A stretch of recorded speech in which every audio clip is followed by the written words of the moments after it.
सब मिल के दुआ इमाम ज़मान अल्लाहुम्म कुल्ले वलीका हुज्जत इब्ने हसन सलवातुका अलैहि वअला आबाए फी हाज़िहि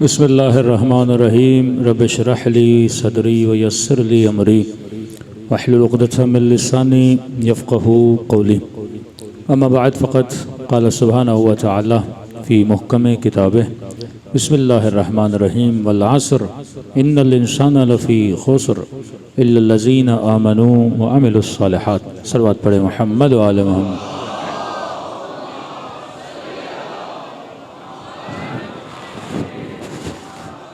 दुआ है परवरदिगार आलम हम सब की इबादतों को अपनी बारगाह में कबूल फरमाएँ और जो मकसद ज़िंदगी मकसद इबादत लेकर इस फ़र्श अज़ा पे तशरीफ़ लाते हैं खुदा उन तमाम मकासद में भी हम सबको कामयाबियाँ कामरानियाँ नसीब फरमा दें। मुसलसल आपकी खिदमत में अर्ज़ कर रहे हैं कि ये मकतब जिसे मकतबे शियाए इस्ना अशर बोला जाता है कि 12 इमामी। अब इमाम तो 12 हैं पर निज़ाम एक है कि जब इमाम हसन ने सुलह की तो लोग इमाम हुसैन के पास गए कि आप क़याम करिए हम आपका साथ देंगे। तो इमाम हुसैन ने फरमाया कि जिस तरह हसन तेरा इमाम है इसी तरह हसन मेरा इमाम भी है। तो ये नहीं हो सकता। अगर इमाम हुसैन के ज़माने में इमाम हसन होते तो वही करते जो इमाम हुसैन ने किया। अगर इमाम हसन की जगह इमाम हुसैन होते तो वही करते जो इमाम हसन ने किया। ये नूर वाहिद हैं, ये अल्लाह की मशीयत में चलने वाले इमाम हैं। और खुदा का वादा कि ज़मीन को हम सालहीन का विरसा बनाएंगे, यरसुहा इल्ला इबादियस सालहीन। एक ऐसा नूर जिसे परवरदिगार आलम ने सूरह नूर में जिसका जिक्र किया कि नूरुन अला नूर, एक शीशी के अंदर बंद नूर है, नूर के ऊपर नूर है। और ये ख़ास शजर है जिसको खुदा ने नाम दिया शजर ज़ैतूनिया, ज़ैतून का शजर है। अजीब है कि कुरान मजीद में परवरदिगार आलम ने जो कसमें खाई हैं, इसलिए बारहा कहता हूँ ये कुरान हिकमत की किताब है, ये गौर व फिक्र की किताब है। अल्लाह बारहा कहता है इसमें निशानियाँ हैं साहिबाने अक्ल के लिए। जो बंदा 5 मिनट इस किताब को पढ़े और थोड़ा सा सोचेगा, फिर वो समझेगा कि वाक़ई इसके अंदर निशानियाँ हैं। हक़ को पहचानना चाहते हो तो ज़रा गौर व फिक्र से पढ़ो। ये बड़ा प्यारा लफ्ज़ खुदा ने इस्तेमाल किया कि साहिबाने लुब व अतबिरू या उलिल अलबाब, इबरत हासिल करो साहिबान लुब। लुब कहते हैं मगज़ को। आप मार्केट में गए और आपने अखरोट ख़रीदे, अखरोट है छिलका, अंदर है मगज़। घर के अंदर आए और आपने एक अखरोट को तोड़ा, अंदर मगज़ नहीं था। दूसरा तोड़ा, मगज़ नहीं था। तोड़ते गए, बेमगज़ अखरोट निकलते गए। आपने पैसे पे किए हैं, आप 1 किलो 2 किलो अखरोट लेकर जाओगे, दुकानदार को कहे जनाब हमने इतने हज़ार दिए और आपने हमने बेमगज़ अखरोट दे दिए। तो अल्लाह भी कहता है कि मैं जन्नत में छिलकों को नहीं भेजूंगा, जन्नत में वही जाएगा जो साहिबे मगज़ होगा। ये मगज़ विलायत अहले बैत अलैहिस्सलातु वस्सलाम है। ये अक्ल जो इंसान के जहन में होनी चाहिए, वो अक्ल वही इलाही है। किसके ज़रिए से आपको मिलती है? मकतब अहले बैत अलैहिस्सलातु वस्सलाम के ज़रिए। इर्तक़ाए अक़ली, शिया मकतब से जितने फ़िरक़े टूटे, मैंने ज़्यादा इस्माइलिया पे नहीं पढ़ा ताकि मसाइल न हो, लेकिन कुछ लोगों ने कहा मौलाना, मैंने कहा आप इंटरनेट का ज़माना, जाके लिख लीजिए। सलाहुद्दीन अय्यूबी ने जब अटैक किया तो इनकी हुकूमतें ख़त्म हुई, लेकिन ये जो भी काम करते थे वो किसके खाते में जाते थे? शिया के खाते में। कहते आप कौन है? कहते हम शिया हैं। इराक़ के अंदर जो कत्ल गारतें की, कौन है? हम शिया हैं। इतने फ़िरक़े बने, इतने दाई बने, जगह जगह गए, किसके नाम पे ख़त्म हुआ? सारा शियत के नाम पे ख़त्म हुआ। नस्लों के अंदर बच्चे पैदा होते थे, इनके दाई मुबल्लिग आते थे, बच्चों के अकायद को चुरा के लेकर चले जाते थे। इन्होंने नेटवर्क ऑफ अहलुल बैत से बहुत फ़ायदा लिया। वो नेटवर्क जिसके अंदर निज़ाम खुम्स था, लेकिन ये बड़े मुनज़्ज़म तरीक़े से चले। मासूम फरमाते हैं अगर गलत आदमी भी बड़े तरीक़े से चल रहा है, उसके काम की भी क्या किया करो? तारीफ़ किया करो। जो नज़्म, जो ज़ब्त इनके अंदर मौजूद था और आज तक मौजूद है। हमारे यहाँ एक साले मुज्तहिद की इताअत कोई नहीं करता। पता भी है नमाजी है, नमाज शब पढ़ने वाला है, ज़िंदगी में कभी झूठ नहीं बोला। लोग 10 बातें करते हैं, जनाब हम इसकी इताअत क्यों करें? और वहाँ पे जिनको इमाम बनाया जाता है, पूरी दुनिया को पता है कि कोई शराब भी पीता है, कोई फासिक भी है, पता नहीं क्या है क्या नहीं है, लेकिन इताअत आपको नज़र आती है। तो खुदा कहते हैं हमने इताअत में बरकत रखी है, हमने लीडरशिप के अंदर बरकत रखी है। वो घर चाहे फासिक का हो, चाहे जालिम का हो, किसी का घर भी हो, लेकिन अगर उसके अंदर लीडरशिप है और उसके घर के अंदर रहने वालों के अंदर इताअत है, इस घर को कोई शिकस्त नहीं दे सकता। एक घर के अंदर 5 भाई है पर यूनाइटेड हैं, सारे मोहल्ले वाले डरेंगे, जनाब एक को कहोगे तो 4 और भी आपकी जान को पड़ जाएंगे। जिसके अंदर यूनिटी हो, जिसको के अंदर इत्तेहाद हो, आप मुख्तलिफ अक़वाम को तोड़ सकते हो अगर उनके अंदर लीडरशिपों की इताअत ना हो। आपके सामने मिसाल है, मिस्र की मिसाल है, ट्यूनिस की मिसाल है, लीबी की मिसाल है। इतना मजबूत मुल्क लीबी, आज जाके देखिए लीबी का हाल क्या हुआ। क्योंकि हदफ ये था कि पूरे मिडल ईस्ट के हालात को ख़राब किया जाए, क्योंकि दुनिया का 70% रिसोर्सेज, पूरे वर्ल्ड के 70% रिसोर्सेज आपके मिडल ईस्ट के अंदर हैं। वो पेट्रोल की सूरत में, वो गैस की सूरत में, वो मादनियात की सूरत में यहीं पर मौजूद है। अब अगर मुसलमान मजबूत हो गया तो वो वेस्टर्न वर्ल्ड का मुकाबला कर सकता है। इस मुसलमान को आपस में लड़ाओ, कभी दाइश को बना के। अब जाहिर है वहाबी अगर किसी शिया को मारता है या दाइश किसी शिया को मारता है तो दोनों मुसलमान ना, तो उनका फ़ायदा है। और जब आपस में लड़ेंगे तो असलहा किन से लेंगे? उन्हीं से असलहा लेंगे।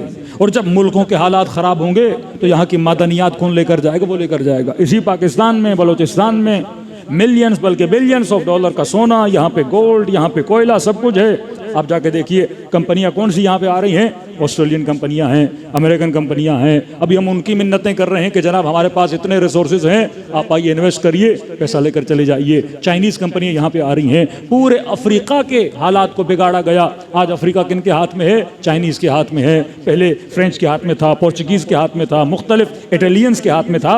सारे मुल्कों के रिसोर्सेज को ये चोरी करते हैं और अपनी कौमों पर लगाते हैं। और यहाँ की कौमों की सकाफत को, यहाँ के कौमों के मकातिब को, यहाँ की कौमों में तफरका फैलाते हैं ताकि मुसलमान मुसलमान से लड़े और इनकी नस्लें पनप न पाएं। अब इन सारे फितनों से अगर किसी ने मकतबे अहले बैत को बचाया, वो फ़िक्र अहले बैत अलैहिस्सलातु वस्सलाम थी, वो नेटवर्क था अहले बैत अलैहिस्सलाम का था। अब आप फर्श अज़ा पे जमा होते किसकी बरकत है? इमाम हुसैन की बरकत है। दुश्मन पूरा साल मेहनत करता है, लेकिन ये 10 दिन इमाम हुसैन आपको अपने दरवाजे पे बुलाते हैं, आपकी फ़िक्रों की निजासतों को हटाते हैं और फ़िक्र को फ़िक्र हुसैनी बना के जवान को बाहर भेजते हैं। सलवात पढ़े मोहम्मद व आले मोहम्मद।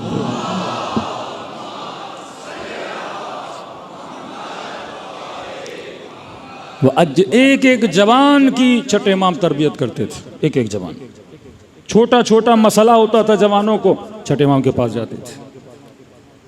बिल्कुल जुज़ी मसाइल।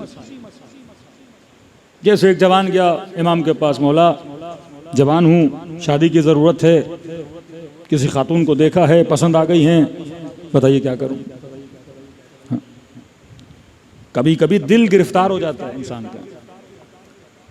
तो ये रुजू बे मासूम के, मासूम की तरफ जाओ अपने मसाइल को लेकर।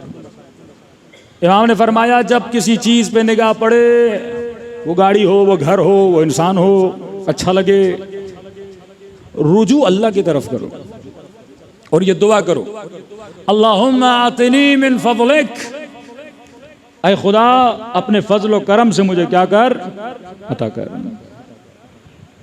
कई लोगों को आज के ज़माने में मसाइल होते हैं तो हम कहते हैं भाई मसला हल हो जाएगा। हज़रत मूसा के लिए अल्लाह ने समंदर को ज़मीन में बदल दिया, इब्राहीम के लिए आग को गोल गोल, तो पुरानी बातें हैं। तो हमने कहा जो खुदा 10,000 साल पहले था वो खुदा आज ही है, खुदा नहीं बदला, खुदा वही है। न खुदा का पावर कम हुआ है, न एनर्जी कम हुई है। वो खुदा जो मिलियन साल पहले काम कर सकता है वो आज भी कर सकता है। मसला तुम्हारी हिम्मत में है, तुम्हारा इरादा इब्राहीम जैसा नहीं है, तुम्हारा इरादा हज़रत मूसा जैसा नहीं है। इमाम ने फरमाया जब भी कोई चीज़ अच्छी लगे तो ये दुआ करो, अल्लाहुम्मा आतिनी मिन फज़लिक, ऐ खुदा मुझे अपने फजल व करम से क्या कर, अता फरमा। दूसरा जवान आया, मौला तंग दस्त हूँ, पैसे नहीं हैं। मैं दुआ करता हूँ तेरे लिए, अल्लाह तुझे क्या बनाए, अमीर। रुजू बे मासूम, पूरे मुआशरे को एक रहबर ने अपने साथ क्या किया हुआ था, जुड़ा हुआ था। याद रखिए जब मुआशरे के लीडर में, रहबर में और अवाम में फासला आ जाता है, फिर इस फासले और स्पेस को भरने के लिए कई ऐसी कुव्वतें, ताकतें बीच में आ जाती हैं जो अवाम को लीडर से क्या करती हैं, तोड़ देती हैं। ये रब्त अगर मासूम के साथ न रहा, और मासूम नहीं आपका जो भी लीडर है, अगर लीडर के साथ आपका रब्त न रहा। तेहरान की गलियों में जब हम चलते थे तो टैक्सी ड्राइवर, मुख्तलिफ लोग रहबर मौज़म को बुरा भला कहते थे। तो हमने देखा ये रब्त तोड़ने की कोशिश डिश के ज़रिए से, मीडिया के ज़रिए से, न्यूज़ चैनल के ज़रिए से। किसी भी मुल्क में अगर अवाम की लीडर और रहबर के साथ, वो सियासी लीडरशिप हो, वो रूहानी लीडरशिप हो, उसमें फासला डालना है तो सबसे पहले कैरेक्टर सेशन की जाती है ताकि लोग इससे क्या हो जाएं, दूर हो जाएं। इल्ज़ामात लगाए जाते हैं, तफरका फैलाया जाता है कि उनको पता है अगर अवाम लीडर के साथ रही तो ये लीडर सबसे बड़ी ताकत इख्तियार कर जाता है और कोई भी बहुत बड़ा चेंज माशरे के अंदर ला सकता है। तो इमाम ने कभी भी अपने शियों से रब्त नहीं तोड़ा। का मौला तंगदस्त हूँ, परेशान हूँ। इमाम फरमा मैं दुआ करता हूँ। अमीरुल मोमिनीन के पास जवान आया, मौला मैं आपकी मदद करना चाहता हूँ। कभी खुदा कहता है कि मन अंसारी अल्लाह, कौन है जो खुदा की मदद करे। ये नेटवर्क का तरीका देखिए। अल्लाह समद, वो खुदा जो गनी मुतलक है, जिसे किसी मदद की ज़रूरत है ही नहीं, फिर वो कहेगा मेरी मदद करो। अमीरुल मोमिनीन के पास मौला मैं आपकी मदद करूं। इमाम फरमाया आइनूनी बिल वरअ व ज़ुहद, ऐ जवां अगर अली की मदद करना चाहते हो तो ज़ुहद और तकवा के जरिए से अली की मदद करो। अपनी मदद करोगे तो इसी मदद में अली की मदद है। अच्छा घर बनाओगे, अच्छा कारोबार करोगे, यही अमीरुल मोमिनीन की मदद है। टाइम पे मस्जिद में आओगे, गुनाह से बचोगे, ये अली की मदद है।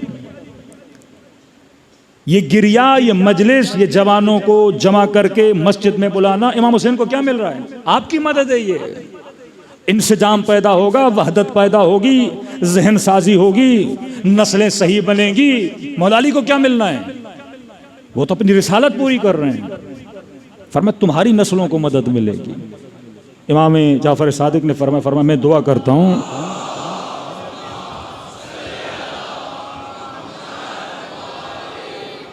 फरमाए जवाब मैं दुआ करता हूं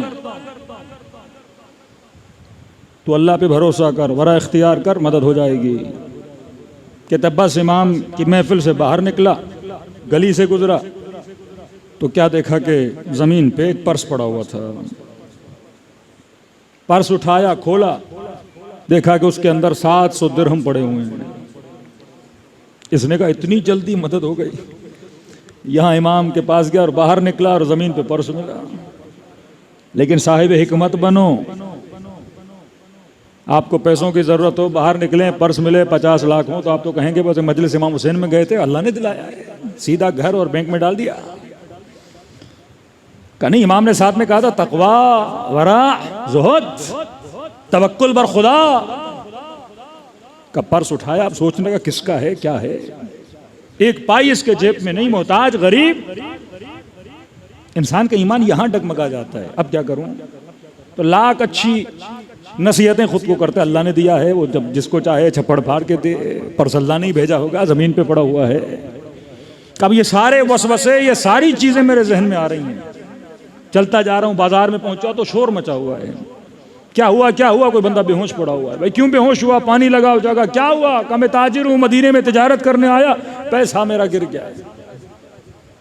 बड़ी रकम है, 700 दीनार थे। तो इस जवान आगे बढ़ा, का कितने थे पैसे? का 700। किसके अंदर थे? का हिमियान कपड़े का कोई पर्स है, उसके अंदर। कलर कैसा था? का ऐसा। कभी इसे पानी पिलाओ, का परेशान होने की जरूरत नहीं है, तुम्हारा पैसा अच्छे बंदे को मिला है। ये इसी पर्स के अंदर है, 700 मैंने एक पाई भी नहीं उठाई। किसने शुक्रिया अदा किया, पैसा लिया। इसने इनाम के तौर पे, बड़ा मुनसिफ था, इनाम के तौर पे 700 में से 70 इसे दिए उसने। का कोई और होता तो लेके चला जाता। ये भी अच्छी रविश है। अगर कोई जवान, अगर कोई बंदा अच्छा काम करे, कम से कम इनाम तो दो। एक बंदे का 1 करोड़ गुम हो जाए, 2 लाख गुम हो जाए, कोई बंदा ढूंढ के, भाई बस शुक्रिया करो, चाय पिला के उसे खाली हाथ भेज नहीं, तो 4,000 निकाल के उसके हाथ में भी रखो, ताकि तशवीक हो उसकी, कल किसी और का मिले तो अच्छा काम भी करे। हमारे यहाँ कोई फोन करके बोलता है आपकी चीज मिली, हम ऊपर से 2 सुनाते हैं उसको, आपके पास क्या कर रही है? हाँ? गुम हमने की, कसूर हमारा। ये रविश किरदार है अहले बैत अलैहिस्सलातु वस्सलाम कि अगर कोई अच्छा काम करे उसकी तशवीक करो। बच्चा इम्तिहान में पास हुआ, तशवीक करो। जवान मस्जिद से होकर आया, बेटी ने अच्छा हिजाब पहना। इसी मुआशरे में 10 ऐसे बदबख्त हैं, अगर कोई हिजाब करता है तो उसे टोकते हैं, इतनी कम एज में तुम कंजर्वेटिव हो, तुम ये हो। ये आपका काम है, फैमिलीज का काम है, रिश्तेदारों का काम है। अगर कोई जवान बच्ची अच्छा काम कर रही है तो फैमिली क्या करे? उसे मुशव्विक बने, बारिकल्लाह फीक बोले उसे कि माशाल्लाह आप कितने अच्छे लग रहे हो, आपने कितना अच्छा काम किया। जितना अप्रिशिएट करोगे। निज़ाम जुल्म वो नेटवर्क जो अहले बैत का नेटवर्क नहीं है, वो दीनदार लोगों के हौसलों को पस्त करता है। अहले बैत का नेटवर्क दीनदार लोगों के हौसलों को क्या करता है? बुलंद करता है। ये तशवीक है ना कि अगर एक आंसू इमाम हुसैन पे बहाओगे, पूरी जहन्नुम की आग बुझ जाती है। मौला हुसैन की ज़ियारत को जाओगे, 60 उम्रों का सवाब है। ये अल्लाह क्या कर रहा है? आपकी तशवीक कर रहा है ना। सुबह नमाज पढ़ोगे तो अल्लाह इतना सवाब देगा, इतने फरिश्ते तुम्हारे लिए बन जाते हैं। एक जिक्र करोगे, जन्नत में 1000 दरख्त बन जाते हैं। ये तशवीक इलाही है। अगर अच्छा काम करोगे तो खुदा तुझे नाम देता है। इसने 700 के बदले में इसे 70 दिए। ये बड़ा खुश हुआ, दौड़ा दौड़ा छठे इमाम की खिदमत में आया। इमाम ने इसके माथे का बोसा लिया, का मौला देखिए आपने दुआ की, मुझे 70 दिरहम मिल गए। तो इमाम ने कहा किस तरह का? मौला इसी तरह चीज़ मिली, मैंने वापस की, 700 वापस किए, 70 दे दिए। मौला इतने खुश हो, इमाम ने अपनी जेब में हाथ डाला, 30 दिरहम इसे और दे दिए। तो 70 की जगह इसके कितने हो गए? 100 हो गए। जब इसके 100 हुए ना, तो यहाँ छठे इमाम ने एक जुमला फरमाया। इमाम ने फरमाया अगर वो 700 का अदद 100 से ज्यादा था, अगर पहले लेता तो वो 700, अभी तेरे पास 100, लेकिन 700 में इतनी बरकत नहीं होती जितनी 100 में बरकत है, क्योंकि 700 हराम का था, 100 हलाल का है। हा? ये तशरीक़ अहले बैत अलैहिस्सलातु वस्सलाम, ज़हन साजी करना नौजवान नस्लों की, अपने साथ जोड़े रखा। फिर इमामों ने नुमाइंदे बनाए। जैसे अहवाज़ में इमाम का नुमाइंदा था एक मोमिन, बड़ा परेशान।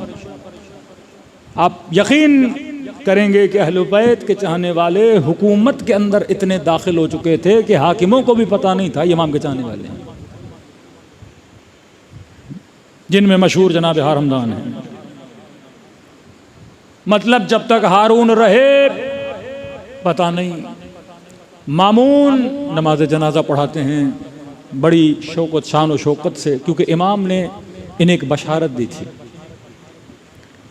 इमाम ने फरमाया था कि कभी तुम्हारे बदन को जालिम की तलवार छुएगी नहीं, कभी तू जेल या जिंदान में नहीं जाएगा, कभी तुम्हारे बच्चे फ़कीर नहीं बनेंगे, एक शर्त पे कि जब भी हमारे चाहने वाले को कोई मसला हो उसकी परेशानी को हल करना। इसके नतीजे में हम तुझे ये वादा देते हैं। अहवाज़ का वाली हुकूमत में चाहने वाला इमाम का शख्स आया मौला के पास, मौला मेरे ऊपर टैक्स बहुत बढ़ चुका है, हुकूमत टैक्स लेना चाहती है, मेरे पास पैसे नहीं है, कर्जा बहुत बढ़ चुका है, आपका चाहने वाला है। इमाम ने सिर्फ एक ख़त लिखा कि ये मेरा चाहने वाला है, जितनी इसकी मदद कर सकते हो इसकी मदद करना। यह आया, उस वाली के घर गया, का ये ख़त है। वाली ने रात को घर में बिठाया, का कितना कर्जा है? मसले उसने कहा 2-3 हज़ार का ठीक है, ये मैं अपनी जेब से दे रहा हूँ। कितना टैक्स है? किसने हुकूमत का इतना मकरूज हूँ, का सारा टैक्स भी तुम्हारा क्या किया, माफ़ कर दिया। सवारी ववारी है? का नहीं कुछ भी नहीं है। का घर में ऊँट थे, घोड़े थे? का ये भी मैंने तुझे दे दिए। कालीचा था? का ये भी तुम्हें दे दिया। और पैसों की ज़रूरत है? वो भी उसे दे दिया। का बस एक काम करना, जब अपने मौला के पास जाना उसे इतना कहना कि मैंने तुझे इतना दिया कि तू राज़ी हो गया, और वापसी पे मौला से पूछ के आना कि वो मुझसे राज़ी हुए हैं कि नहीं हुए हैं। ये वो निज़ाम अहले बैत अलैहिस्सलातु वस्सलाम। इस तरह से वो कला बनाए, लोगों को भेजते थे, शियों के मसाइल को क्या करते थे, हल करते थे। एक ऐसा सिस्टम बनाया जिसमें शिया के साथ क्या हो जाए, जुड़ जाए। मैंने इराक़ और ईरान की मिसाल दी। 8 साल जंग 2 मुल्कों में चले, उसकी अवाम आपस में दुश्मन बन जाती है, लेकिन ये नाम हुसैन, ये अज़ा इमाम हुसैन, ये अरबाइन और मशी इमाम हुसैन, दुनिया यकीन नहीं करती कि जो मुल्क 8 साल आपस में लड़े हैं वो एक दूसरे के पांव दबा रहे हैं। कोई किसी को पानी पिला रहा है, कोई किसी को शरबत पिला रहा है। अरबाइन पे आप जाते हो ना, सबका रंग एक होता है, नारा एक होता है। नारा हुसैन का रंग सियाह होता है, और सारे कहाँ जा रहे होते हैं, एक क़िबले और एक इमाम की तरफ, जिसका नाम हुसैन इब्ने अली है। ये नक्शा था इस नेटवर्क का कि शिया दुनिया में कहीं भी हो ये आपस में जुड़ जाए। किसके ज़रिए से जुड़े? विलायत अमीरुल मोमिनीन और नाम अहले बैत अलैहिस्सलातु वस्सलाम से इनके दिल जुड़ जाते हैं। इनकी पहचान हुसैन बने, अमीरुल मोमिनीन बने, और सब का क़िबला इमामत हो। अरबईन इमाम हुसैन एक नक्शा है ज़हूर इमाम ज़माना का, कि 20 मिलियन लोग शदीद गर्मी में पैदल चल रहे हैं, पाँवों में छाले पड़ गए। एक वो तबका जो जा रहा है, दूसरा वो तबका जो अतराफ में खड़े होकर इनकी खिदमत कर रहा है। ड्यूटीज तकसीम हो गई। एक वो जो इमाम की तरफ जाएगा, दूसरा वो जो जाने वाले की नुसरत करेगा, उसके रास्ते के कांटे हटाएगा। अगर बीमार है तो पाँव ठीक करेगा, अगर परेशान है तो माल देगा, अगर प्यासा है तो पानी देगा। लेकिन ये सारे कहाँ जा रहे हैं? पूरा सिस्टम कहाँ जा रहा है? इमाम की तरफ। कौन? हुसैन, जो शहीद हो चुके हैं।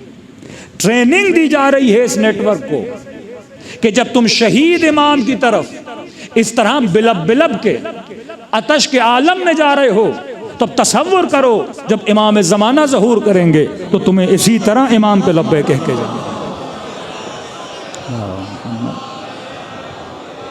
न कौम, न रंग, न नस्ल, आप कौन सी लैंग्वेज में बात करते हो नहीं पता, कोई पर्शियन, कोई अरब, कोई कुर्द, कोई तुर्क, कोई कहाँ से, कोई कहाँ से, कुछ अफ्रीकन्स हैं, मुख्तलिफ लोग जमा हो गए, किसके नाम पे? ज़बान एक है और वो नाम हुसैन इब्न अली है। इस नाम ने लोगों को जोड़ दिया है। हमारे उस्ताद कुरान की एक आयत पढ़ते थे, इय्याका नअबुद व इय्याका नस्तईन इहदिनस सिरातल मुस्तकीम सिरातल लज़ीना अनअमत अलैहिम। ऐ खुदा मुझे हिदायत दे और मुझे उस रास्ते पे चला जिस रास्ते पे तूने अपनी नेमतों को नाजुल किया। तो कहते हैं अगर फिजिकल दुनिया में ये रास्ता ढूंढना चाहें कि कोई ऐसा रास्ता दुनिया वाले हमें बताएं जहाँ पे नेमत ही नेमत हो, कि पूरी दुनिया घूम लो, वेस्ट घूम लो, ईस्ट घूम लो, यूरोप घूम लो, पूरी दुनिया 2 किलोमीटर का रास्ता भी नहीं दिखा सकती जिस पे नेमत ही नेमत हो। लेकिन आ जाओ मकतब अहले बैत में 70 किलोमीटर का रास्ता है जिसके हर मीटर पे नेमत ही नेमत है। कोई दुनिया का ऐसा रास्ता नहीं, खाना फ्री, पानी फ्री, हर चीज़ आपको फ्री मिलती है अरबईन में। कहाँ दुनिया में इतनी सखावत, इतना ईसार मिलता है? ये नतीजा है इमाम हुसैन के ज़िक्र का, इस नेटवर्क का, कि यहाँ मुअल्लिफ़तुल क़ुलूब है। अहले बैत ने आपके दिलों को क्या कर दिया है? आपस में जोड़ दिया है। अब इतना पावर आपके पास है, लेकिन कल की मजलिस में मैंने आपकी खिदमत में अर्ज़ किया, ये तब होगा जब हमारे अंदर वाहिद लीडरशिप पैदा होगी, जिसकी ट्रेनिंग आपको नमाज में दी जाती है। इमाम जमाअत, बच्चा मस्जिद में आता है, इमाम जमाअत को देखता है। पहले इंतखाब इमाम है, जब इमाम का इंतखाब कर लिया और कहा अल्लाहु अकबर, अब जो इमाम कहेगा तू करेगा, जो रहबर कहेगा तू करेगा। रहमाउ बैनहुम अशद्दाउ अलल कुफ्फार, जब काफरों के मुकाबले में जाते हैं तो इनसे बड़ा कोई शदीद नहीं, लेकिन जब आपस में आते हैं तो अरबईन हुसैनी का माहौल होता है।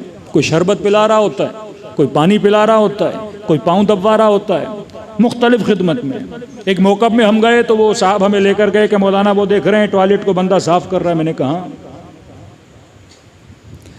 ये मल्टी बिलियनर आदमी है, मल्टी बिलियनर, शायद इसने गाड़ी का दरवाज़ा भी कभी खुद न खोला हो। इतने नौकर, इतने चाकर, अफ्रीका का एक बहुत बड़ा बिजनेसमैन है, लेकिन यहाँ पे आ रहा है जिन वाशरूम से में इमाम हुसैन के ज़ायरीन तहारत के लिए जाते हैं वहाँ पोछा लगा रहा है।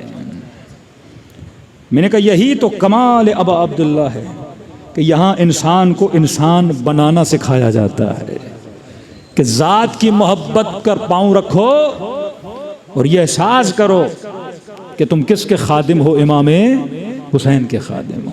ये फ़र्श अज़ा खाकसार हमें बनाना सिखाता है। लेकिन ये कामयाबियाँ तब मिलेंगी जब आपके अंदर वाहिद लीडरशिप होगी। आज हमारे माशरे का अलमिया ये है कि हमारे यहाँ वाहिद लीडरशिप नहीं है। फिर उस नमाज जमात का फ़ायदा क्या हुआ? ये तो डेली दिन में 5 मरतबा नमाज पढ़ के खुदा आपके बच्चों को, नस्लों को ट्रेनिंग दे रहा है। तो मैंने मिसाल दी थी कि अगर 20,000 या 10,000 की जमात खड़ी है और इमाम कह रहा है अल्लाहु अकबर, जमात वाले जमात में हैं, एक बंदा दूर से आता है तो हुक्म यह है अगर इमाम जमात के कानों तक आवाज़ जाती है, दूर से दौड़ता हुआ कह रहा है या अल्लाह या अल्लाह, इमाम साहब रुक जाओ, मैंने जमात में शरीक होना है। तो इस पर है कि रुकू के जिक्र को क्या करे? लंबा करे।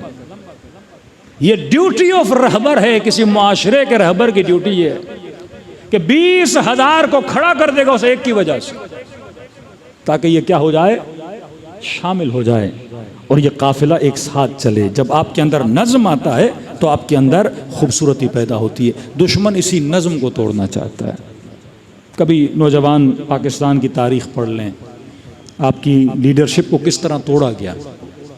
मैं कभी खुल के बात करता हूँ, आजकल नहीं करता, काफ़ी लोग नाराज़ हो जाते हैं, लेकिन इबरत लेनी है ना। हम जब तक अपनी गलतियों से इबरत नहीं लेंगे, ये मसले का इलाज तो नहीं है कि मौलाना जिक्र न किया जाए, मामलात को दबाया जाए।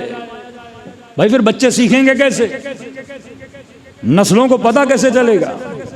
कुरान बार बार कहता है वातबिरू वातबिरू। खुदा अपने नबी पे गैरत नहीं खा रहा कि अगर हज़रत आदम ने जन्नत में फल खा लिया तो खुदा कहता है फल खाया, मैंने सज़ा भी दी, मैंने जन्नत से निकाला। भाई रब की दरबार में कोई माफ़ी नहीं है गलती की। गलती की है तो क्या करो, इबरत हासिल करो। वातबिरू या उलुल अलबाब, उम्मत गलती करेगी। इमाम हुसैन ने कहा मेरे साथ चलोगे तो शहीद हो जाओगे, मुसल्लमात में से अगर हुसैन का साथ दोगे शहीद हो जाओगे। लेकिन फरमाया अगर मेरे साथ नहीं चलोगे तो हुसैन के बाद खुश भी नहीं रहोगे। ये मत समझो कि करबला में मेरे बच्चों को शहीद किया जा रहा है, तुम्हारे बच्चे बच जाएंगे। वाक़े हर्रा में 2000 के करीब फर्जंदान असहाब रसूल को मदीने में मारा गया। 4000 के करीब नाजायज बच्चे पैदा हुए जो रेप वहां पे हुआ उन खवातीन के साथ। किस कदर वाक़े हर्रा को जब आप पढ़ेंगे परेशान यजीद ने कितना जुल्म किया। चंद सालों के बाद हज्जाज इब्न यूसुफ जैसा बंदा कूफे का हाकिम बन जाता है। अगर इलाही सुन्नतों को पामाल करोगे और इमाम की बात को नहीं मानोगे फिर वो खमियाजा भी भुगतना पड़ता है। यही हज्जाज इब्न यूसुफ इतना खून बहाया कूफियों का कि वो शख्स कहता है कि मस्जिद में लोगों को जमा किया, दरवाजे बंद करके उन सबके गले काटे और मस्जिद कूफा की ज़मीन से खून ऐसे बह रहा था जैसे पानी से ज़मीन बहता है। यही बनु उमय्या जिनका तख्त नीचे गिरा, बनु अब्बास जब इनके ऊपर हाकिम हुए 2000 के करीब बनु उमय्या के अफराद को मारा। इसने कालीन पे इनके कटे हुए सरों को रखा। अब्दुल मलिक मरवान के जनाजे को कब्र से निकाल के इन्होंने जलाया। इनकी नस्लें दरबेदर हो गईं। इमाम हुसैन पहले कह चुके थे अगर निज़ाम जुल्म के मुकाबले में खड़े होगे तो तुम्हारी नस्लें बचेंगी, अगर खड़ी नहीं होगे तबाह बर्बाद हो जाओगे। लोग तरसते थे अमीरुल मोमिनीन हुकूमत के बाद। 4 साल अमीरुल मोमिनीन ने हुकूमत की, 4.5 साल। लेकिन ये कूफी तरसते थे कि हमें अली जैसा हाकिम चाहिए कि किसी यहूदी खातून के पाँव से खलखाल उतारा जाए तो मौला फरमाते हैं मौत आनी चाहिए किसी को ये सुन के कि अली की हुकूमत में ऐसा जुल्म हो जाए। तब जब इमाम रज़ा खुरासान से गुजरते हैं, अजीब तारीख कहती है 20,000 से 60,000 तक लोग इमाम रज़ा के इस्तकबाल के लिए खड़े हैं। और रज़ा मिन आले मोहम्मद, लोग कहते थे हमें अगर चाहिए तो आले मोहम्मद से चाहिए, हम राजी तब होंगे जब हाकिम आले मोहम्मद से होगा। ये कैसा मुआशरा, एक वो मुआशरा जो इमाम हुसैन की मदद नहीं कर रहा। अपने 170 असहाब के साथ इमाम हुसैन शहीद हो जाते हैं। ये कौन सी तरक्की इस नेटवर्क ने दी कि हाकिम मजबूर होता है इमाम रज़ा को वली अहद बनाने के लिए। 60,000 के करीब लोग आते हैं। वो हदीस ला इलाहा इल्लल्लाह हिस्नी फमन दखल हिस्नी अमिन मिन अज़ाबी, इस हदीस को लिखने सबसे ज्यादा रावी इस हदीस के हैं, जिस हदीस का लक़ब ही सिलसिलतुज़ ज़हब है, जिसका सिलसिला सोने का सिलसिला। क्योंकि इमाम फरमाते मैंने अपने बाबा से बीच में कोई भी गैर मासूम रावी नहीं है। ये हदीस नकल 60,000 लोग ईरान से निकल आते हैं अहले बैत के इस्तक़बाल के लिए।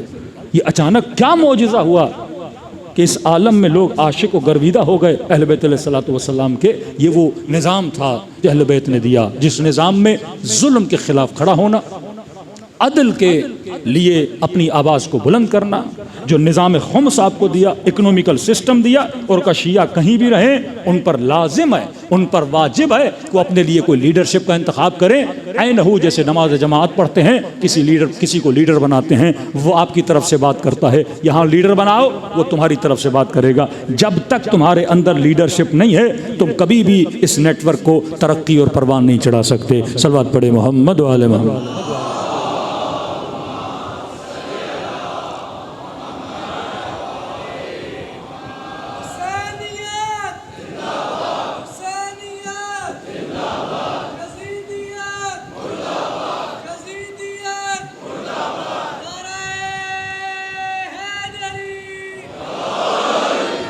जब तक हम उस निज़ाम को, उस सिस्टम को नहीं समझते, जब तक इस नेटवर्क का हिस्सा नहीं बनते, एक फ़ुटबॉल टीम भी आप बनाते हैं, एक कैप्टन होता है। बड़ी अकलानी बातें हैं। क्रिकेट टीम बनाते हो, कैप्टन होता है। मुल्क में इलेक्शन होते हैं, एक वज़ीर आज़म होता है।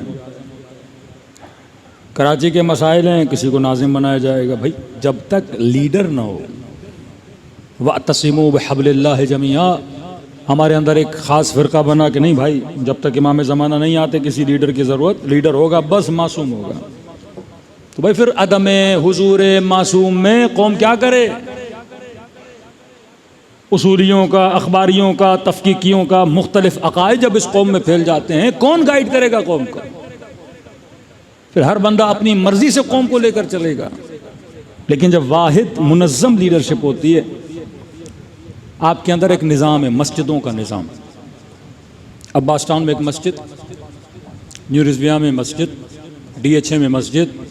हाँ, अब कितना आसान है, आपका एक लीडर हो, उसके नुमाइंदे कौन होंगे? मसाजिद के इमाम जुम्मा और जमात। नेटवर्क है ना, नेटवर्किंग का शोबा जो जवान पढ़ते हैं IT में उनको पता है। रास में लीडर, ये निज़ाम विलायत है। निज़ाम विलायत इसी तरह चलता है। आप एक लीडर बनाओगे, नीचे उसके वकील हों, नुमाइंदे हों। वो कौन है? इमाम जुम्मा और जमात। हर इमाम जुम्मा और जमात के पास 400, 500, 600 नमाजी तो हैं जुम्मे में जो आते हैं। हाँ, सलात में जुम्मा फसाउला ज़िक्रिल्लाह बदरुल बै। जुम्मे की इतनी अहमियत क्यों है? जुम्मा निज़ाम विलायत का नाम है। जुम्मे में मसाइल को डिस्कस किया जाता है। अब इमाम जुम्मा और जमात को ख़त अगर न मिले, ख़त कहते हैं लाइन, तो कभी कोई जुम्मा पढ़ेगा, कभी कोई जुम्मा पढ़ेगा, कभी किसी टॉपिक को छेड़ेगा, कभी किसी टॉपिक को छेड़ेगा। कौम के अंदर यकजहती पैदा नहीं होगी।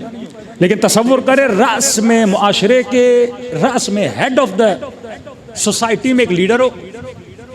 वो लीडर मसलन पूरे पाकिस्तान के अंदर जितने इमाम जुम्मा और जमात हैं, उसके ऑफिसेज हैं। और जुमे का काम क्या है? अब्बास टाउन का इमाम जुम्मा और जमात अगर यहाँ पे उसने 10 साल गुजारे, 15 साल गुजारे, उसे पता है कि अब्बास टाउन में किस मोमिन की बेटी को जहेज़ की ज़रूरत है, किसका शोहर मर गया, बेवा हो गई। जवान आते मौलवियों से पूछते हैं, मौलाना निकाह का मसला, तलाक का मसला, खुला का मसला, सारे मसाइल आ जाते हैं। तो सबसे बाखबर तरीन अफराद कौन है? मौलवी साहब हैं। उसको पता है मोहल्ले के मुतदय्यिन कौन हैं, कौन से बूढ़े हैं, बुजुर्ग हैं, कौन सी खवातीन, क्या क्या। ये बेहतरीन सिस्टम, नेटवर्क अहले बैत ने आपको दिया है नमाज का। क्योंकि ऐलान विलायत नमाज में हुआ और नमाज जमात में हुआ। इन्नमा वलियुकुमुल्लाह व रसूलुहु वल्लज़ीना आमनुल्लज़ीना युक़ीमूनस सलात व युतूनज़ ज़कात व हुम राकिऊन। अमीरुल मोमिनीन हालत जमात में, नमाज जमात में थे। रब्त विलायत है जमात के साथ। पूरा नेटवर्क आपको देकर गए जो किसी के पास नहीं है। माशरे के रास में उसका लीडर होगा। अगर उसने कोई ऑर्डर देना है, वो लेटर की सूरत में, ऑडियो की सूरत में, ग्रुप की सूरत में, जहाँ जहाँ जुम्मा और जमात है उन तक वो पैगाम भेजा जाता है। हर इमाम जुम्मा इन 500 लोगों को पैगाम देता है। आपको न किसी मीडिया की ज़रूरत है, न किसी TV की ज़रूरत है, न किसी रेडियो की ज़रूरत है। ये तो अहले बैत ने मीडिया भी दे दिया, TV भी दे दिया, आपको रेडियो भी दे दिया, और बड़ी आसानी से पैगाम फैल गया। निज़ाम खुम्स, इकोनॉमिकल सिस्टम। अब हर मस्जिद में 500 लोग आ रहे हैं, खुम्स जो साहिबान हैसियत उन पर वाजिब है। ये सारा पैसा जमा हो, किसके पास जाए? लीडर के पास जाए। जमा कौन करेगा? यही इमाम जुम्मा और जमात, इनके पास आएगा। अब लीडर इजाज़त देगा कि जनाब आपके पास जो पैसा जमा हुआ, या अगर बजट में कमी है तो हम आपको भेज देंगे। अब आपके मोहल्ले में कोई बेवा है, सहम इमाम से उसे दिया जाए। कोई गरीब सैयद है, सहम सादात उसे दिया जाए। किसी को शादी का मसला है, मसला हल किया जाए। वल्लाह माशरे में कोई शिया फ़कीर रहेगा। अपनी बैंक्स बना सकते हैं, इमाम बारगाह इसके 2nd फ्लोर पे स्कूल बना सकते हैं। इन्हीं सहम इमाम से, सहम सादात से लोगों के मसाइल को हल कर सकते। पूरा इकोनॉमिकल सिस्टम आपको दिया। उसी निज़ाम खुम्स पे अगर आगा खानी अपनी सोसाइटी को हैंडल और मैनेज कर सकते हैं, हम क्यों नहीं कर सक रहे हैं? उन्होंने भी तो ये निज़ाम इमाम जाफ़र सादिक से लिया है ना, लेकिन अभी तक चला भी रहे हैं, मैनेज भी कर रहे हैं। आप क्यों नहीं कर पा रहे हो? क्योंकि हमारे अंदर लीडरशिप की कमजोरी है। मौलवी को बांटने वाला होना चाहिए, मौलवी बन गया मांगने वाला। रुजू हो ना। एक आलिम की इज्जत और एहतराम कब हो? जब लोग उससे रुजू करें। यहाँ का पेश इमाम हो, किसी की बच्ची की शादी नहीं हो रही, गुर्बत में पड़ा हुआ है, ये रुजू करता है सेठ साहब के पास। सेठों के दरवाजों पे, कोठियों पे बैठे रहते हैं कि भाई थोड़ा सा खुम्स दो, बेटी की शादी करवानी। क्योंकि सेठ निजाम से निकल गया। इसने खुम्स देना था मरकजी मस्जिद के मसलन मौलाना को, अगर वो नेटवर्क बन जाए। अब इस गरीब का रुजू किसकी तरफ हो? मौलाना की तरफ। बेवा होगा, गरीब होगा, नौकरी नहीं होगी, परेशानी होगी, मौलवी बनेगा मंबे इख्तिसाद, इसके पास एक बजट होगा। आप इस इलाके के हैं, कितने शिया हैं भाई, 1 करोड़ आपका बजट है। 1 करोड़ किसकी जेब से आएगा? तो वही तुजार हुजार हैं जो यही सिस्टम 7वें इमाम के ज़माने में था। द ऑर्गेनाइजेशन ऑफ लॉ, सबसे ज्यादा वकील बनाए 7वें इमाम ने। सारा पैसा 7वें इमाम के पास आता था। फिर इमाम ने हर शहर में अपना वकील रखा था। फिर वो वहां के शियों के मसाइल को हल करता था। बसरे का वाकया है, 2 शियों में आपस में झगड़ा हुआ 700 दिरहम की वजह से। झगड़ा था दामाद में और ससुर में। इसने अपनी बेटी दी थी, बहरहाल वो बेटी मर गई, उसका पैसा शोहर को मिला, बाप ने का पैसा मेरा है, बेटी मरी है तो मुझे भी हिस्सा दो। इनमें झगड़ा हुआ, 700 दिरहम का मकरूज बना कोई। इमाम का वकील इन दोनों में सुलह करवाता है। सुलह किस तरह करवाता है? हाँ भाई क्या मसला है? कि इतने दिरहम का मसला है। का पैसों की वजह से आपस में लड़ रहे अहल बैत के चाहने वाले? का मैं करता हूँ, अपनी जेब से तुम्हें पैसे देता हूँ, तुम्हारे मसले को हल करता हूँ। इन्होंने 700 दिरहम इनको दिए। का एक शर्त पे दे रहा हूँ कि बाहर जब यहां से निकलोगे तो अपने इख्तलाफ को लोगों के दरमियान फैलाओगे नहीं। ये बदनामी है कि लोग कहें 2 शिया पैसे की वजह से आपस में लड़ रहे हैं, पैसे की वजह से खुद को कोर्ट में जेलों में घसीट रहे हैं, पैसों की वजह से एक दूसरे पे FIRs कटवा रहे हैं। का मैं पैसे देता हूँ साहिब, ऐसे मैं पैसे देता हूँ, मसले को हल करो, बाहर निकल के एक दूसरे के खिलाफ कोई बात नहीं करना। इन्होंने वादा किया, जब निकलने वाले थे इन्हें बुलाया, का देखिए पैसे मेरे नहीं थे, जाफर सादिक के पैसे हैं। सल्लल्लाहु अलैहि वसल्लम। अपने वकीलों को मासूम ने पैसे तक दिए हुए थे कि 2 शिया आपस में लड़े। ये सहम इमाम कहाँ काम आता है? इन्हीं मसाइल में, गरीबों के मसाइल, बेवाओं के मसाइल में। अब जिस कौम के पास इतना मजबूत इकोनॉमिकल सिस्टम हो, उसमें फ़कीर नहीं होना चाहिए। जिस सहम इमाम का आधा सैयदों का हक है, उस मुआशरे में गरीब सैयद नहीं होना चाहिए। पर यहाँ हैं, बेवाएं भी हैं, राशन के लिए परेशान है, क्योंकि आप उस नेटवर्क से क्या हो गए हो? बाहर निकल गए हो। वो इलेक्शन के मसाइल हों, वो शिया मिसिंग पर्सन का मसला हो, वो जेलों का मसला हो, वो पाराचनार का मसला हो, वो बम और धमाकों का मसला हो, वो आपकी जानों और नामूस का मसला हो, वो जब ज़ियारत पे जाते हैं बॉर्डर के मसले हो, वो आपकी इज़्ज़त नफ्स का मसला हो। ये सारे मसाइल सॉल्व हो सकते हैं अगर आपके अंदर एक वाहिद लीडरशिप हो और इमाम जुमा और जमाआत को उस लीडरशिप के अंदर लाया जाए। आप सारा पैगाम फैला भी सकते हो, कौम को यकजहत भी कर सकते हो, और एक हरकत के साथ चलोगे फिर दुनिया की कोई भी ताकत आपकी इस मोशन को, आपकी इस हरकत को, आपकी इस मोटिवेशन को रोक नहीं सकती। ये निज़ाम अहले बैत था जिसके ज़रिए से वो लोगों को एक दूसरा जोड़ना चाहते थे। अब हम अहले बैत को मानते तो हैं लेकिन उस निज़ाम से बाहर निकल गए हैं। अहले बैत को मानते तो हैं लेकिन उस नेटवर्क को हमने, उसकी नेटवर्क की जड़ों को हमने मजबूत नहीं किया। सलवात पढ़े मोहम्मद व आले मोहम्मद।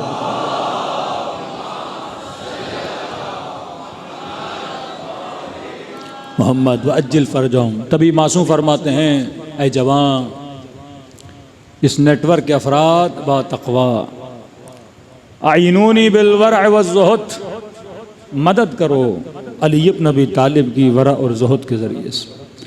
बहुत प्यारा जुमला मौलाना नहजुल बलागा में गालिबन फरमाते मन अस्लह बैनहु व बैन अल्लाह, जो अपने दरमियाँ और अल्लाह के दरमियाँ के ताल्लुक़ को सही कर दे। अनबन होती है ना लोगों की, भाई भाई से नहीं बन रहा, बहन बहन से नहीं बन रही। एक अनबन है बंदे और अल्लाह की, अपने और अल्लाह के रिश्ते को सही कर दे, अपने मामलात खुदा के साथ सीधे कर दे, तो अल्लाह तुम्हारे मामलात लोगों के साथ सीधे कर देगा।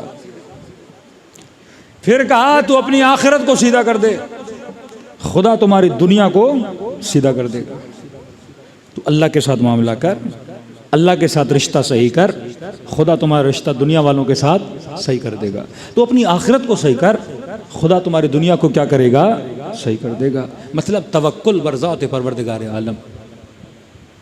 सुल्तान महमूद गज़नवी बादशाह गुजरा है बहुत बड़ा, ईरान को फ़तह किया, पाकिस्तान को फ़तह किया, बेदीन बादशाह था।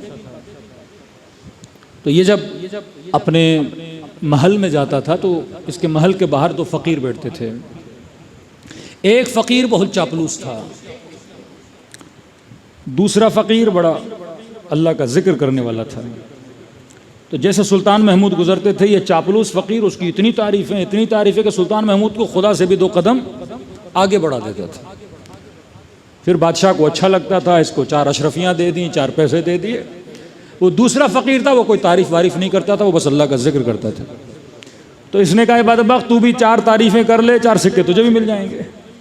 इसने कहा नहीं, देने वाली ज़ात रब्बुल आलमीन की है, ये बंदों से मुझे क्या मिलेगा, मैं अल्लाह की तारीफ़ करता हूँ। तो वो हमेशा इसको टोकता था। तो किसी ने सुल्तान महमूद को बताया कि जनाब ये फ़कीर आपकी बड़ी तारीफ़ करता है। वो कहता है सुल्तान महमूद कौन होता है देने वाला, ज़ात देने वाली किसकी, अल्लाह की, और जहाँ से चाहे अल्लाह अता कर सकता है। वो चाहे तो मूसा को फ़िरौन के घर में पाल दे, वो चाहे तो इब्राहिम के लिए आग को गुलगुलजार बना दे, ये अल्लाह की मर्ज़ी है। सुल्तान महमूद का अच्छा, इसका ये है कि सुल्तान महमूद कौन होता है। अब मैं इसे बताता हूँ रिज़्क़ देने वाला कौन है, रोज़ी देने वाला कौन है, सुल्तान महमूद है। अपने बोरची को कहा है कि मुर्गा तैयार करो, काटो वाटो, अच्छा सा मुर्ग बनाओ। उसने मुर्ग बनाया और मुर्गा तैयार हुआ। का इसके मुर्गे के अंदर 5, 6, 8, 10 अशरफियाँ सिक्के डाल दो, पैसे डाल दो, और जाकर उस चापलूस फ़कीर को दो, ताकि ये खाए और पैसे निकलें और उसको पता चले कि देने वाला कौन है, सुल्तान महमूद है। तो ये लेकर आया और उस फ़कीर को दिया। वो चापलूस बड़ा था, तो जब फ़कीर को दे के चला गया, तो इससे पहले कि फ़कीर के पास मुर्गा है, उससे पहले उसको कोई चरगा देकर गया था। फ़कीर आदमी था तो कोई और अच्छी ग़ज़ा देगा, वो खा पी के उसका पेट वेट भरा हुआ था। इसने कहा भाई मेरा आज पेट भरा हुआ है। दूसरे फ़कीर को कहा कि ये तू खा ले। और उसने जब मुर्गा खाना शुरू किया तो सारी अशरफियाँ उसके हिस्से में आई। तो हंस को उसको कहने लगा कि अल्लाह की मर्ज़ी है, जिसे चाहे जहाँ से रिज़्क़ अता करे। तू अल्लाह के साथ अपना मामला सही कर, खुदा तेरे मामलात को, दुनिया के अंदर जितने मसाइल हैं उन्हें खुदा खुद सही करता है। तू अल्लाह की ज़ात पे भरोसा कर, फिर खुदा देख तेरे मामलात को कैसे सीधा करता है। ईरान के बहुत बड़ा आलिम दीन आयतुल्लाह नुख़ुदकी नाम, बहुत सारे, अबुल हसन नुख़ुदकी, एक मोमिन उसके पास आया कि मौलाना मेरी फसलें तबाह हो रही हैं, ये फसलों पे जो मकड़ियाँ वकड़ियाँ पता नहीं जो अटैक करती हैं, फ़ारसी में मलख बोलते हैं। तो कहा वो सारी अटैक करके मेरी फसलों को खा गई हैं, फसल में बरकत नहीं। इन्होंने कहा शिया अली क्या फसल से ज़कात देते हो? खनी आज तक नहीं दी।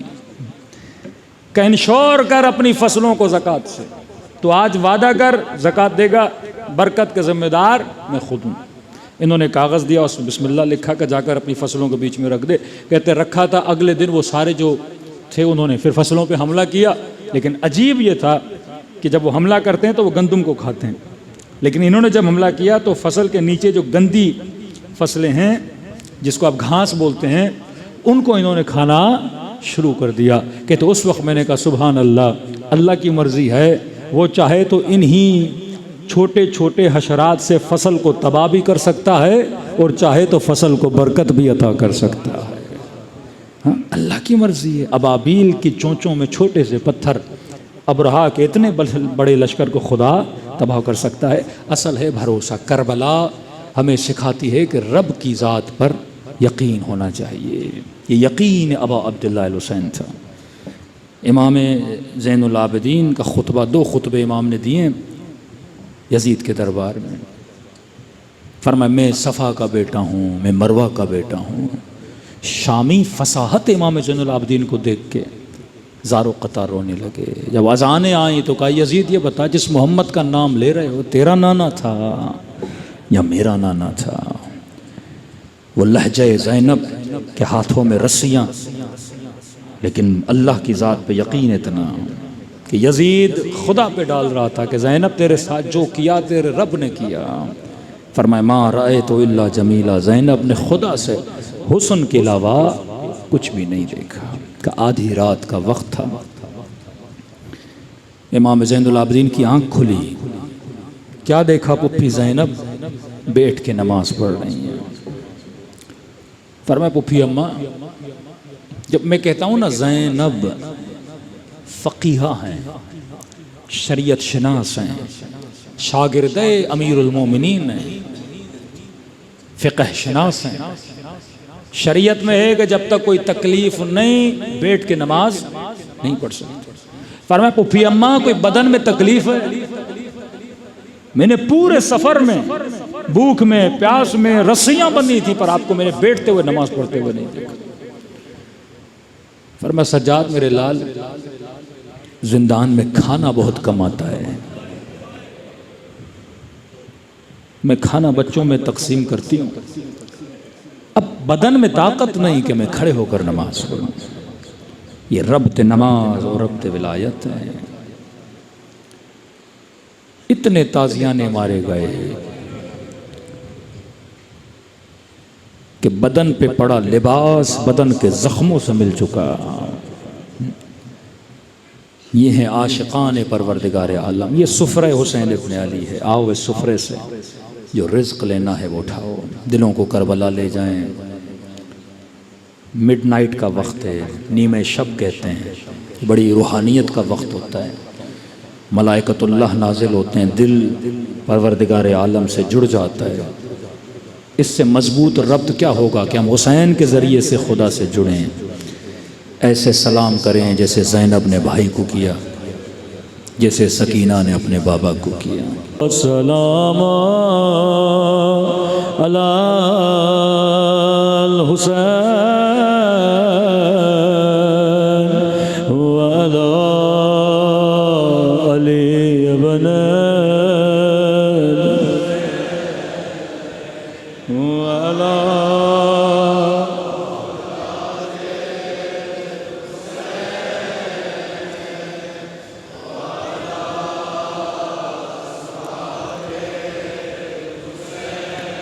सब मिलके अस्सलाम अलल हुसैन व अला अली इब्न व अला औलाद हुसैन व अला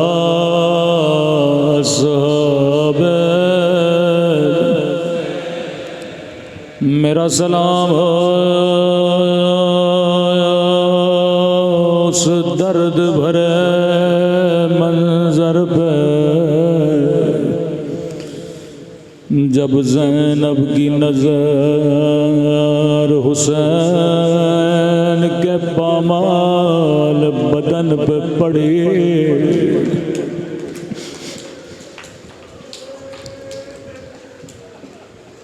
निगाहों को आसमां की तरफ बुलंद किया, फरमाया मेरे अल्लाह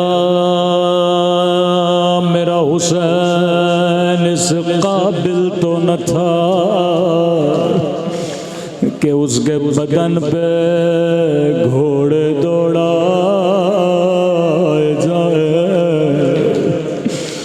मेरे अल्लाह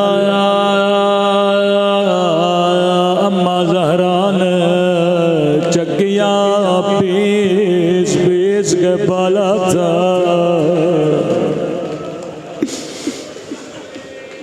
अल्लाह किसी बहन का भाई का पामाल लाशा न दिखाए। लक़ब शरीकतुल हुसैन, शरीक गम हुसैन ज़ैनब, हर बीबी को दिलासा देने वाली ज़ैनब, जलते हुए खैमों से अपनी पीठ पे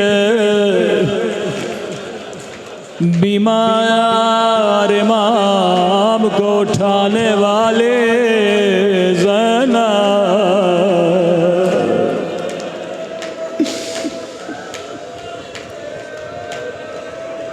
अपनी गोदी में सकीना को सुलाने वाले ज़ैनब,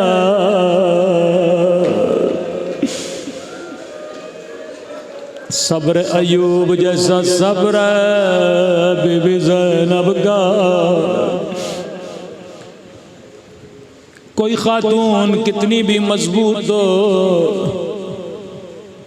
लेकिन अपने बच्चों के लाशों को देखना, अपने बच्चों की कटी हुई गर्दन देखना। बड़े छोटे छोटे बच्चे थे सैयदा ज़ैनब के, रिवायत के जुमले हैं, जब भी कोई जनाजा खेमे में आता था, सैयदा ज़ैनब कभी माँ को करीब नहीं जाने देते थे, पहले खुद जाते थे, नोहा करते थे, मातम करते थे। इमाम हुसैन की भी आदत थी, जब भी कोई लाशा खेमे में लाए, माँ को नहीं बुलाते थे, पहले बहन ज़ैनब को बुलाते थे। जब अली असगर को लेकर आए, बहन ज़ैनब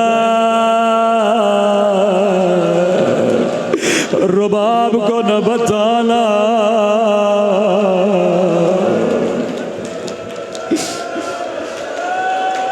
कासिम का लाशा लेकर आए, अम्मा फ़िज़ा बहन ज़ैनब को बुलाना, लेकिन इसकी माँ को न बताना।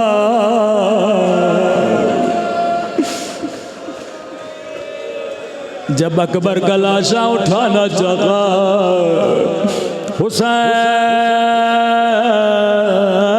की कमर जवाब दे गए।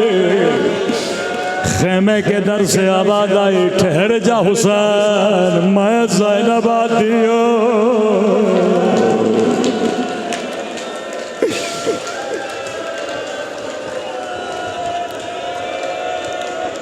बड़ी मजलूमा बीबी है।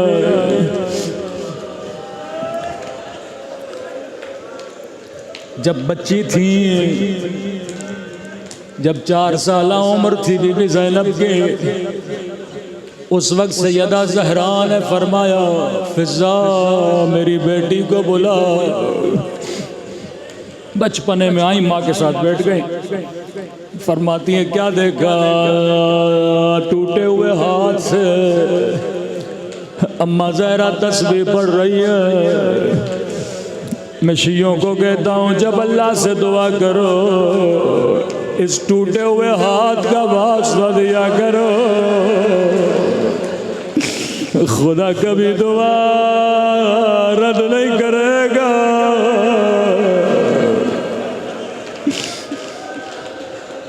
बच्ची को बिठाया, ज़ैनब कुछ वसीयतें करना चाहती हो?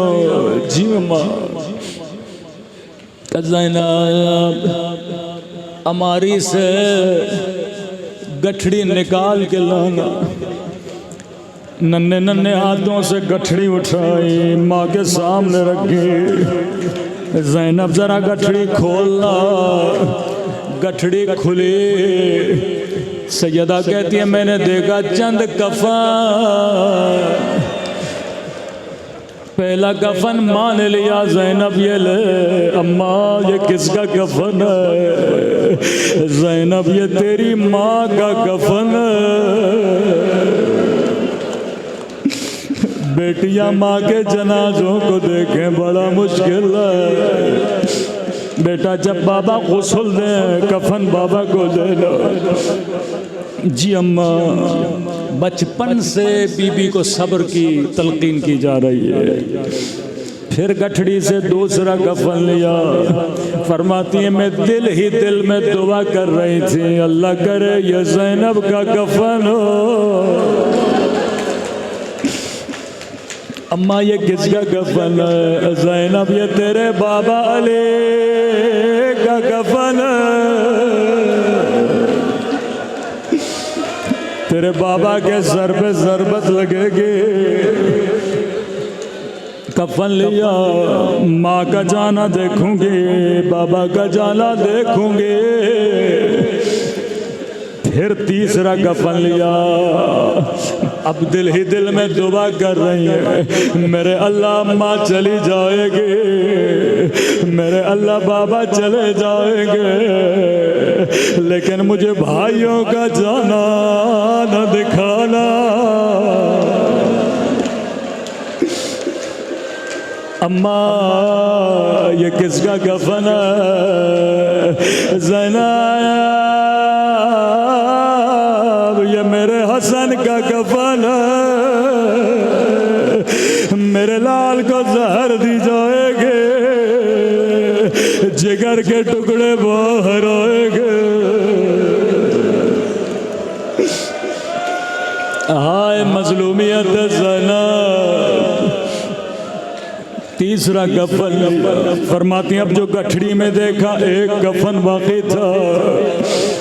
अब दुआएं करने लगी, मेरे अल्लाह अम्मा का जाना देखूंगी, बाबा का जाना देखूंगी, हसन का जनाजा देखूंगी, लेकिन मेरे अल्लाह ज़ैनब को मौत दे देना, लेकिन मुझसे हुसैन का जाना मुझसे हुसैन का जाना नहीं देखा जाएगा।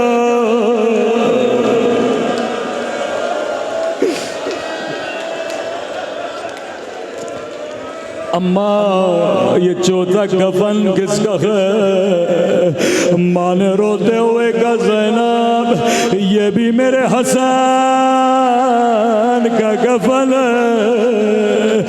अम्मा हसन के लिए दो दो कफन, मेरे लाल के बदन पे तीर बरसाए जाएंगे। ज़ैनब मेरे लाल को दूसरा कफन पहनाना।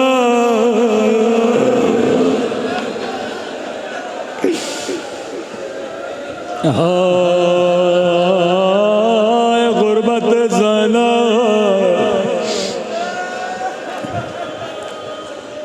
फरमाती हैं मुसीबत की घड़ियाँ थीं, लेकिन दिल ही दिल में कहा अल्हम्दुलिल्लाह,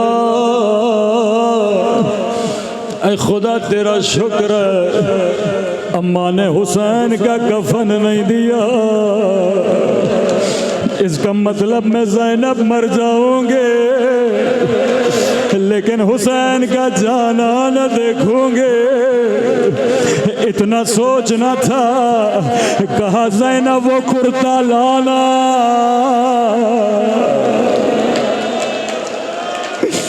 अम्मा ये किसका कुर्ता है? ज़ैनब ये मेरे हुसैन का कफन है। अम्मा हसन के लिए दो दो कफन। ज़ैनब मेरे लाल पे घोड़े दौड़ाए जाएंगे।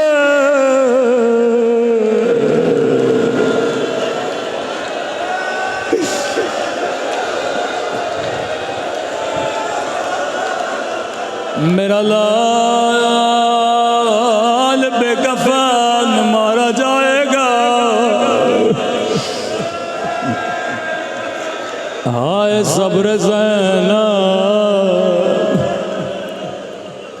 अकबर का लाश आया, अकबर पे गिरिया किया, कासिम के लाशे पे रोए,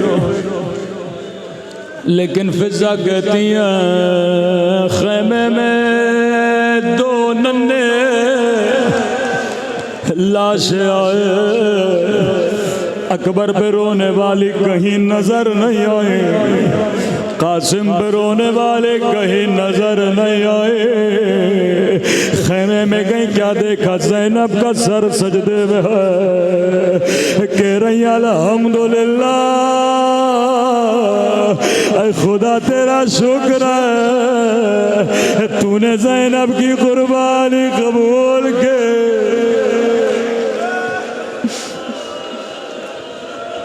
फरमाती है कभी ज़ैनब ने अपने बच्चों पे गिरिया नहीं किया।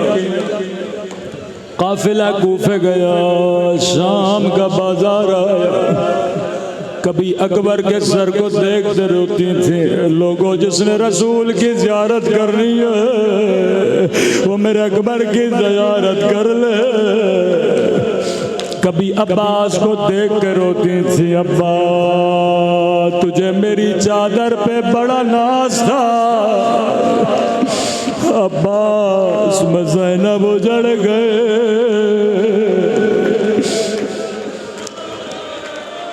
कहते हैं जब रिहाई का वक्त करीब आया, जिंदान शाम में कटे हुए सर लाए गए। हुसैन का सर आया, ज़ैनब ने दौड़े दौड़े अपने सीने से लगाया। अकबर का सर आया, अकबर की माँ ने गोदी में लिया। कासिम का सर आया, कासिम की माँ ने गोद में लिया। फिजा कहती हैं दो नन्ही सी गर्दने, सर लाने वाला इंतजार में था, अभी माँ आएगी सरों को लेगी। लेकिन ज़ैनब कभी अकबर पे रोए, कभी कासिम पे रोए। सर लाने वाले ने कहा क्या इन सरों की माँ मर गई है?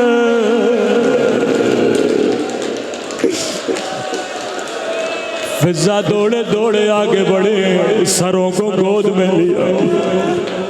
बीबी ज़ैनब की खिदमत में आई, रो के अर्ज किया, बीबी क्या बच्चों से नाराज हो? पूरे सफर में बच्चों को देखा तक नहीं। अर्ज किया अम्मा फिजा, मैं ज़ैनब हूँ, मैं अली की बेटी हूँ। ज़ैनब जो एक मर्तबा दे दे फिर वापस नहीं लेते।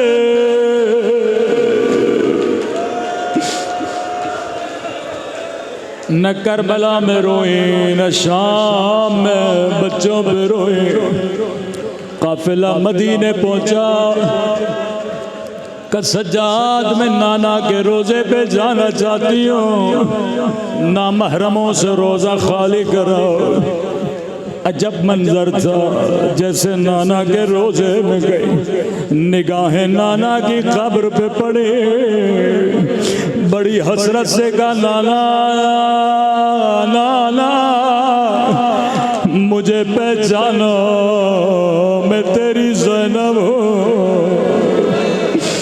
नाना बड़ी दूर से आई हो, पूछोगे नहीं ज़ैनब क्या लाई हो?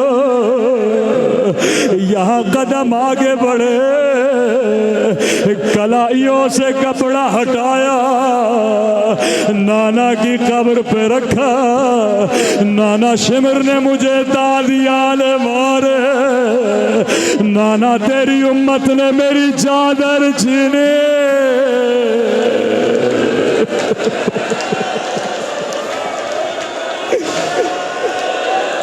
नाना मेरा हुसैन मारा गया,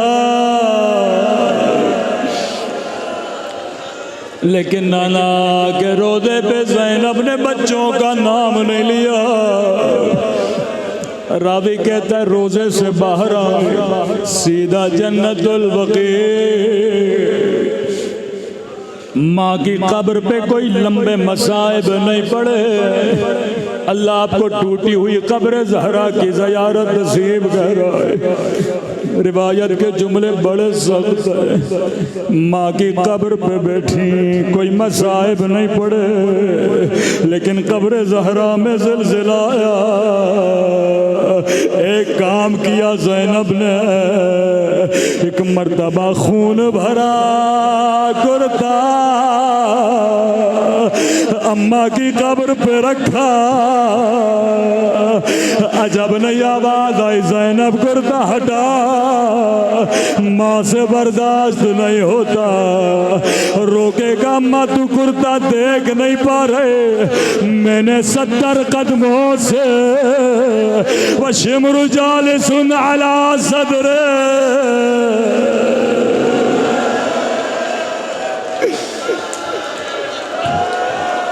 अम्मा अम्मा मैंने शिमर को हुसैन के सीने पे देखा, कानों में एक आवाज आई, किसी कनीज की आवाज आई, आकाज़ादी अब्दुल्ला बुला रहे हैं। कब्रिस्तान से उठी लड़खड़ाते हुए घर की तरफ रवाना हुए। मुझे नहीं पता क्या सोच के जा रही थे। अब्दुल्ला बाप है, पूछेगा ज़ैनब मेरे बच्चे, ज़ैनब मेरे औला मोहम्मद।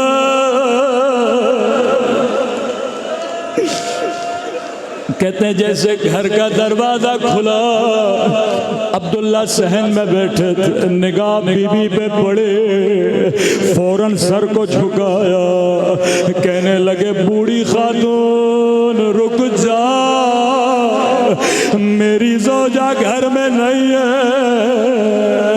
कहने लगी अब्दुल्ला तूने नहीं पहचाना, अब्दुल्ला अना ज़ैनब, ओ मेरा हुसैन मारा गया, ओ मेरा अब्बास मारा गया, ओ मेरा अली अकबर मारा गया।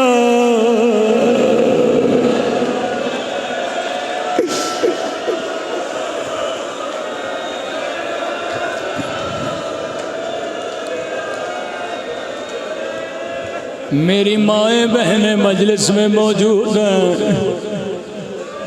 ज़ैनब करबला में बच्चों पे नहीं रोई, कूफा और शाम में नहीं रोई, नाना के रोज़े पे नहीं रोई, अम्मा की कब्र पे नहीं रोई, लेकिन ज़ैनब के सीने में भी माँ का दिल है।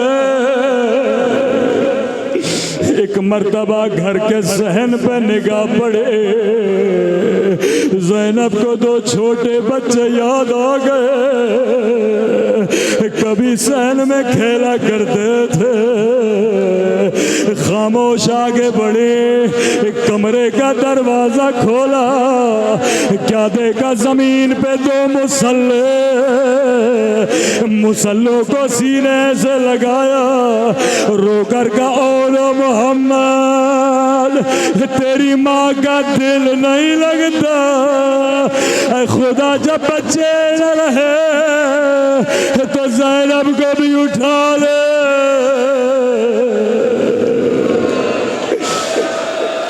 अला लअनतुल्लाह अलल कौम।